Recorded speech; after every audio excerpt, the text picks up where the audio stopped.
Por aqui a gente fala agora sobre previsão do tempo. Aliás, é um dos maiores pedidos do telespectador que nos acompanha todos os dias, previsão de norte a sul do país. Então, para atender você de casa, que seja da região norte ou mesmo região central do Brasil, vamos então perguntar a Nadiara Pereira como fica o tempo para todo o Brasil. Porque, olha, enquanto na região sul do país vem chovendo bastante, aqui na área central brasileira, principalmente nos estados de Mato Grosso, Goiás e até Minas Gerais, vem recebendo pouca água, chuvas bastante regulares, isso já está baixando a umidade do solo. Então, para saber como vai ficar o clima nos próximos dias, eu pergunto a Nadiara Pereira, da Somar Meteorologia.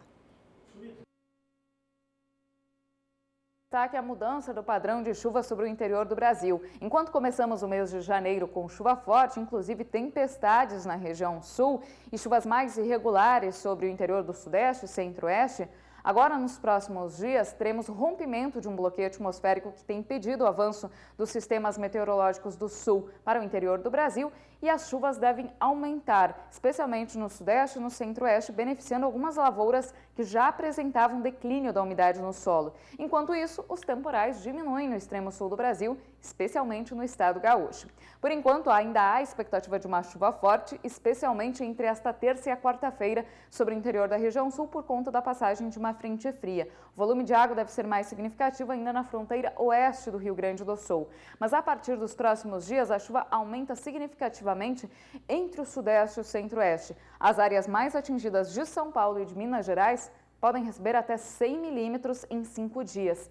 É uma chuva que beneficia áreas que estavam mais secas, inclusive deve encharcar bastante o solo nas áreas produtoras de café do sudeste, mas também por causa do alto volume de água e o risco para granizo de forma isolada, há risco para transtornos em algumas lavouras. Sobre o centro-oeste, a chuva beneficia áreas produtoras de soja de Mato Grosso do Sul e Goiás, que já apresentavam também declínio da umidade no solo. E vai continuar chovendo de forma generalizada ainda em boa parte da região norte, inclusive vai voltar a chover também sobre boa parte da fronteira agrícola do Mato Piba. É uma chuva ainda irregular, mas deve beneficiar lavouras, especialmente do Tocantins, Maranhão e Piauí. Essa chuva ela não chega com a mesma intensidade aqui sobre a faixa leste do Nordeste. Nesta região ainda, previsão de tempo bastante seco e a situação segue crítica ainda por causa do déficit hídrico.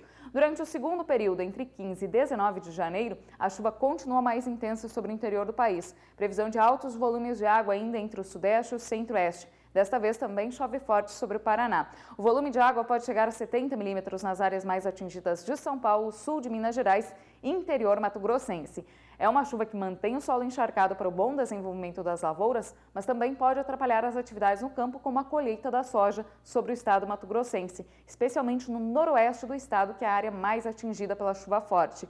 Os volumes de água também serão mais elevados sobre o interior da região norte e sobre partes da fronteira agrícola do Mato Piba. Especialmente o Maranhão e o Piauí recebem os maiores volumes de água. Enquanto isso, previsão de pouca chuva sobre o interior do Rio Grande do Sul, partes do norte de Minas Gerais, Espírito Santo e todo o interior da Bahia. No terceiro período, que vai do dia 20 ao dia 24 de janeiro, a chuva forte se concentra mais sobre o centro e norte do Brasil. Desta vez, os volumes maiores de água devem se concentrar entre Goiás, Mato Grosso, região norte e também partes da fronteira agrícola do Mato Piba. Neste período, a chuva beneficia algumas áreas mais secas da Bahia, norte de Minas Gerais e do Espírito Santo. Previsão de pouca chuva neste período sobre a região sul, partes de São Paulo e Mato Grosso do Sul. Nestas áreas, o volume será menor, mas ainda acontecem algumas pancadas que mantêm a umidade no solo.